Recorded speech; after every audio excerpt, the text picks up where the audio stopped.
Welcome to MyShliach Story Hour Chassidim series.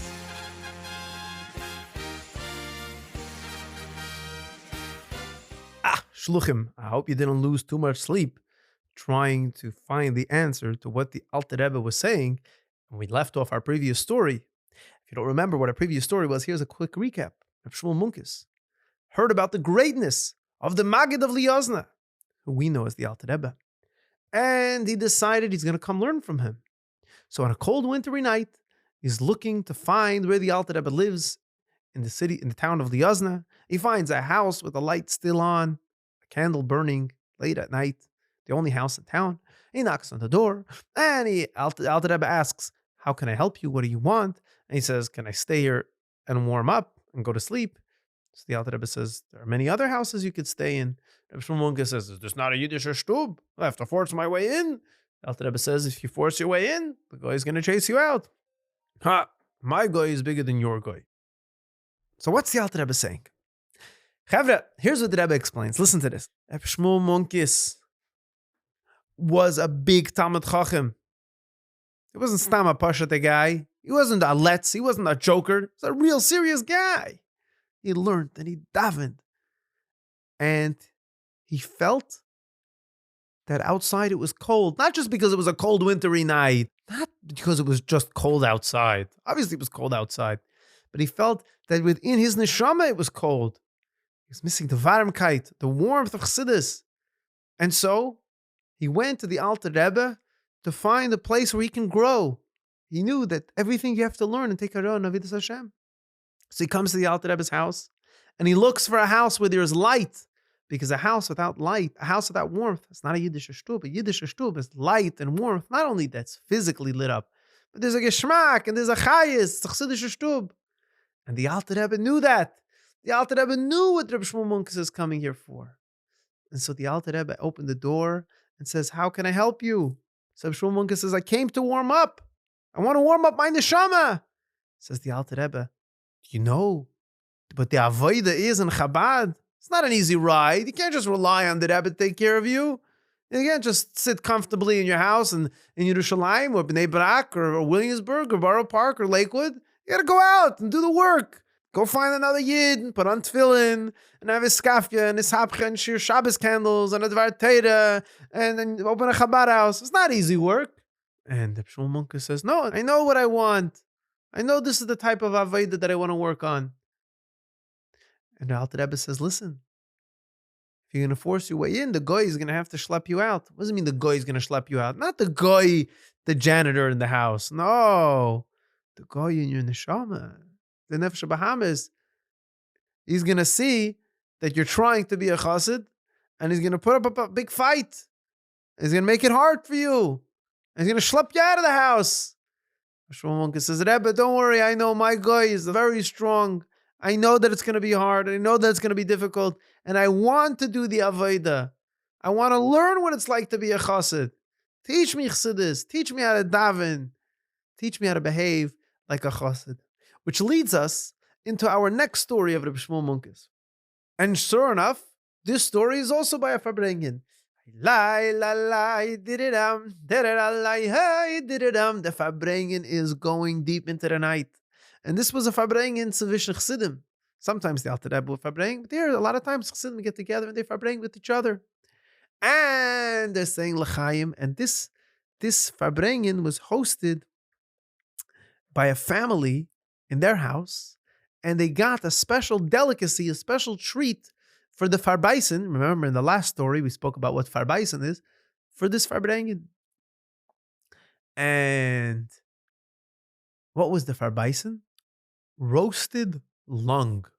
Ew. Yeah, some people don't like that, but some people like roasted lung. It's a part of an animal. And Reb Shmuel Munkes was still relatively new to the Chassidim in Liyazna. So he was a quiet guy. They knew he was an edel, simple, funny, lively person, but they didn't know how big of a chassid he was. They knew he was a nice guy. So Reb Shmuel Munkes would try to help out in the kitchen and help set up for the Farbrengen and bring out the food and make sure everybody had what they needed and pour the l'chaim. Sure enough, in the middle of the Farbrengen, Shmuel Munkes goes to the kitchen to take out the roasted lung and serve it. And he takes it out of the kitchen. He's carrying a big pot. It's very hot. It's steaming. The smell of the flesh fills the whole room. And there's a big collective schmack. Everyone's waiting for him to put it down on the tables. They could take a piece. Now Shmuel Munkes looks at the flesh. And he looks up at the crowd. And he sees some of the Chassidim are very excited. And instead of going straight to the table, he goes around the table. And then he goes the other way. And he starts doing a little dance with the pot on top of his head. And everyone starts laughing. Das Reb Shmuel Munkes, tut a Tänzel dorten. Was tut dorten? So das schon legen auf den Tisch. What's he doing over there, Reb Shmuel Munkes? Let him put it down on the table. He's dancing for it. And at first they thought it was funny. He's dancing like this and he's dancing like that. And he's holding the pot this way and that way. But after a couple of minutes, it's not funny anymore. Leg is strick. Put it back. Let somebody else serve it. Or put it down on the table.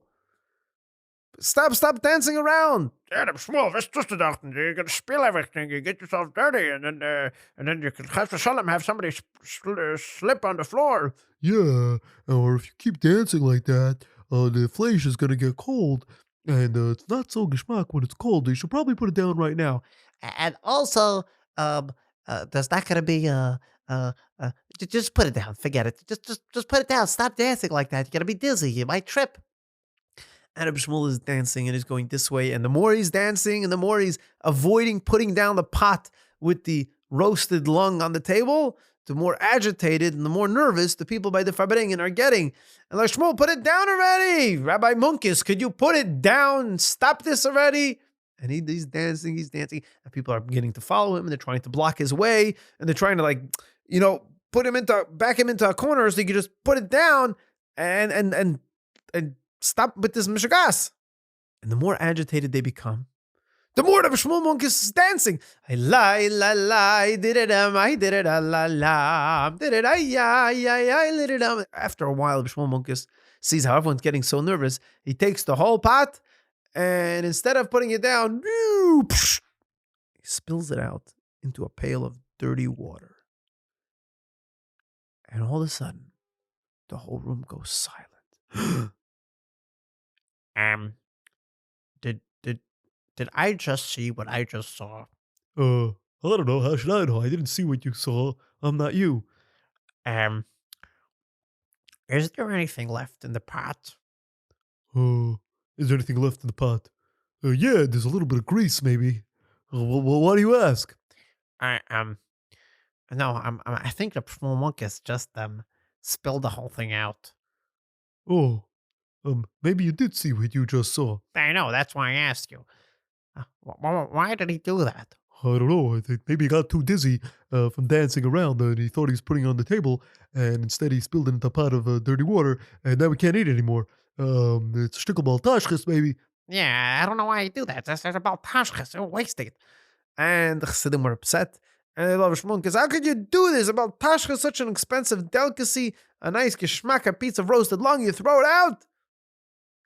And some of the younger people, they took Reb Shmuel Munkes, they laid him down on the table, and they gave him a bissel klep. And he says, you know what, you're right. I did baltashkas, I'm sorry. And then he went to go find some other farbison for them to have, some sauerkraut, something not as exciting as a good geschmack steak or a roasted lung. And the Farbrengen went on. Not long afterwards, the door to the house gets flung open, and all of a sudden, the butcher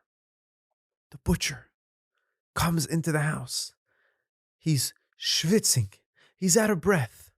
The local butcher from the town. And he says, "Stop! Don't eat it! Don't eat the flesh! It's not kosher!" And everyone's looking at him like, what? You don't, there's a mistake! Stop it right now! You're not eating kosher, stop it! What? We're not eating anything. What's going on? What? No, you don't understand. I told my wife that we're going to set aside a special lung for the Farbrengen, but one of the lungs that were shechted today from the cows, it was a shiler of the sheichet had to check it over, and he said it wasn't kosher because there was something wrong with the animal. Kinderlach, in order for something to be kosher, besides for a kosher animal to have split hooves and and uh, and chew its cud, it also has to be shechted al pi halacha. It has to be salted and soaked, and also the sheichet or the mashkiach or the rav checks the inside of the animals to make sure that they're healthy and there's nothing wrong with them. And we're not going to get into a whole shir on hilchus shchita right now, but sometimes, even though the animal had a proper shchita and was a kosher animal, there could be something that was damaged inside the animal, which would make the animal not kosher. In the case of this lung, that was the problem. So the butcher put it aside not to sell. By mistake, the butcher's wife didn't realize and sent it off to be served by the Farbrengen. And now, as soon as he came home and realized that the wrong lung was sent to the Farbrengen, I came here right away to warn you that you shouldn't eat it. Stop, spit it out right away. It's not kosher. And all of a sudden, the Chassidim realized, wait a minute, this Reb Shmuel must have known there was something up with the flesh. Otherwise, he wouldn't have thrown it out. He's not a simple person. Yeah, I think Reb Shmuel Munkes must have a Ruach HaKodesh. Hey, why do you think he has Ruach HaKodesh? Because he knew that there was something wrong with it. Are you saying that he's a secret hidden tzaddik? It's not hidden anymore. But I have a different question. Reb Shmuel Munkes, I don't understand you. You think you can start doing nisim like this and showing off everyone that you have Ruach HaKodesh? That's not a way a Chabad Chassid behaves. We were taught that we conduct our life unblitis. We don't show off. Just because you know a Ruach HaKodesh, just because you know the flesh was kosher to show everyone that you know better. Yeah, Reb Shmuel Munkes. Well, come on, that's not the way a chassid behaves, showing everyone that you're such a tzaddik. And Reb Shmuel Munkes says, you know what, you're right. You're right. You want to give me klep for showing off that I was a tzaddik? No problem. But the truth is, I'm not a tzaddik. You're not a tzaddik? How did you know? How do we know? So Kinderlach, before we find out how Reb Shmuel Munkes knew there was something wrong, or if he knew there was something wrong, the reason Reb Shmuel Munkes was able to realize that there was something not right with this flesh, with this lung, is because he was a Chosid of the Rebbe.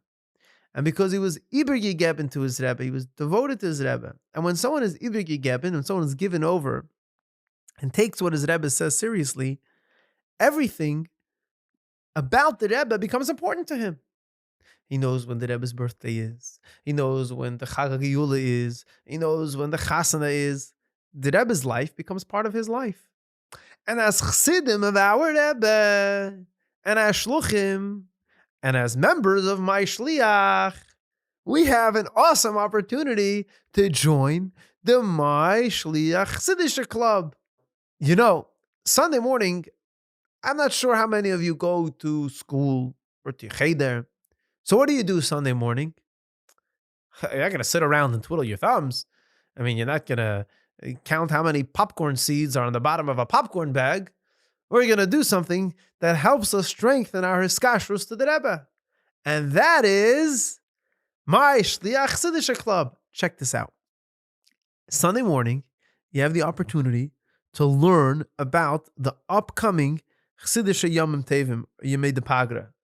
And not only is it a time to learn about the Chassidishe Yomim Tevim and all other geschmack stuff, there are awesome raffles, absolutely amazing prizes, and weekly events just for you. So, if you're listening to this, you can give it a pause and make sure that you are signed up for this program, and then we're going to find out how Shmuel Munkes knew, or if he knew there was something wrong with that. All right, you signed up to the MyShliach Sunday morning program? Excellent. So here's the deal. Shmuel Munkes says, I didn't know there was anything wrong with the flesh. I didn't know it wasn't kosher. I knew nothing about it. I don't have any Ruach HaKodesh. But what I did know was that since my first Yechidus with the Alter Rebbe, I told myself that from then on, I am no longer going to allow myself to want anything Gashmias, anything physical. And the Shmuel Munkes says, I worked on myself for a long time. It wasn't easy. I worked very hard on myself. And Baruch Hashem, I achieved my goal. And when I was holding this pot, I felt so much that I wanted it. It looked so geschmack. All I wanted to do was to take a piece of it. And I wanted it so bad. I wanted to taste it more than anything else I wanted since my first Yechidus. And when I realized that I really wanted it so badly, and not only me, I saw that everybody else by the table was just waiting with their mouth watering for me to put that on the table so they can get a piece also. I realized if the Yetzer Hara is pushing us to grab this flesh, he wants us to eat it so bad, better not. You know? Was mit tornit, tormen sicher nit. But we're not allowed to have, Chassidim, we know we're not allowed to have. Und was man weg, and even though we're allowed to have it, darf man it. Just because you could have it doesn't mean we have to have everything that, we're allowed to have. And when I saw everybody wanted it so bad, I realized, this is not going to end well. And so I spilled it out. I didn't have Ruach HaKodesh. I realized that I wanted it so badly, that's why I spilled it out. This doesn't mean that we shouldn't have barbecues. It doesn't mean that you can't enjoy a geschmack, a shtickle fleisch, or a hot dog, or a good pizza. No, that's not the point. But when we do have something geschmack, we have to realize why we're having it. Just because it tastes good, or just because when we eat it and we eat something geschmack, we have more koyach to serve the Rebbe, to do our shlichus, to make a bracha. Right? This is the avoid of Chassidus. And this is what we learn from the story of Shmuel Munkes, this particular story. To work on ourselves. Not everything we want do we have to have.